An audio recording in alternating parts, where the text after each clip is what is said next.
이사를 가고 싶어하는 사람들은 대한민국 땅에서 중국인 집주인에게 돈을 주고 살아야 되는 상황이 벌어질 것입니다.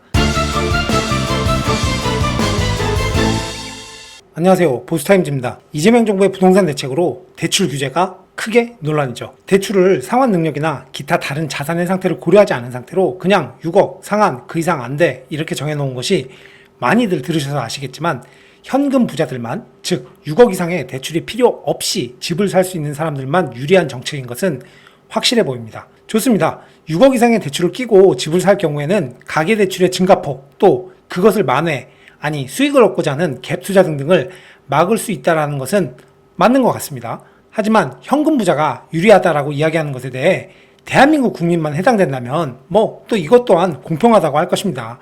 그렇지만 대출의 현금 보유를 우리처럼 규제받지 않는 나라에서 돈을 받아서 우리나라에 투자할 수 있는 사람이라면 이야기는 달라질 겁니다. 중국 자본이 안 그래도 서울의 노른자 땅이나 기타 지역의 좋은 자리를 잠식해가고 있다는 소식은 다들 뉴스를 통해서 들어보셨을 거예요. 그러면 이번 정부의 규제는 이들에게 어떻게 작용을 할까요? 결론은 엄청 유리할 겁니다. 외국 자본이라는 것은 결국 현금일 테니까요. 게다가 지금처럼 6억 대출을 끼지 않고 살 수 있는 그런 소수만 집을 살 수 있는 상황이라 가격이 점점 떨어지겠죠. 그렇다면 돈을 들고 현금을 들고 있는 외국 자본들, 중국인들에게는 희소식일 것입니다. 결국은 중국인들이 우리나라의 중요 지역, 그리고 집값이 비싼 곳, 좋은 곳에 대한 집주인이 될 것이고, 강남의 학군이며 기타의 이유로 이사를 가고 싶어하는 사람들은 대한민국 땅에서 중국인 집주인에게 전세, 월세 계약을 맺고 돈을 주고 살아야 되는 상황이 벌어질 것입니다. 자본에 국적을 따질 필요는 없습니다.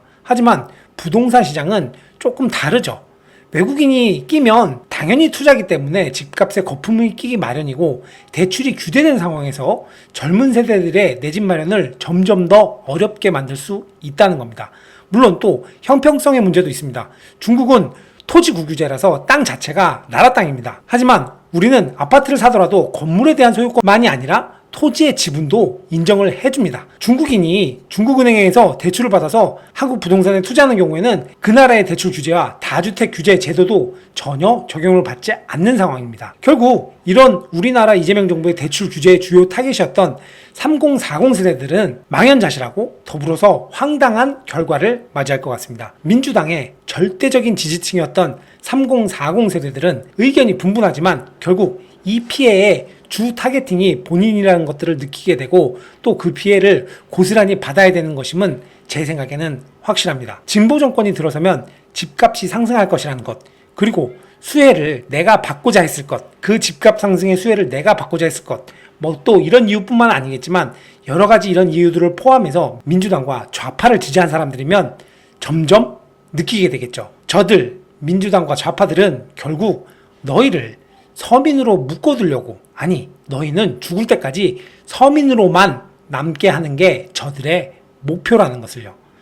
중국인 집주인 밑에서 쉐쉐 잘하면서 1번 찍은 걸 영광으로 생각하면서 남은 한평생 잘 사시면 되겠습니다. 오늘 소식은 여기까지 하겠습니다. 이상 보수타임즈였습니다. 감사합니다.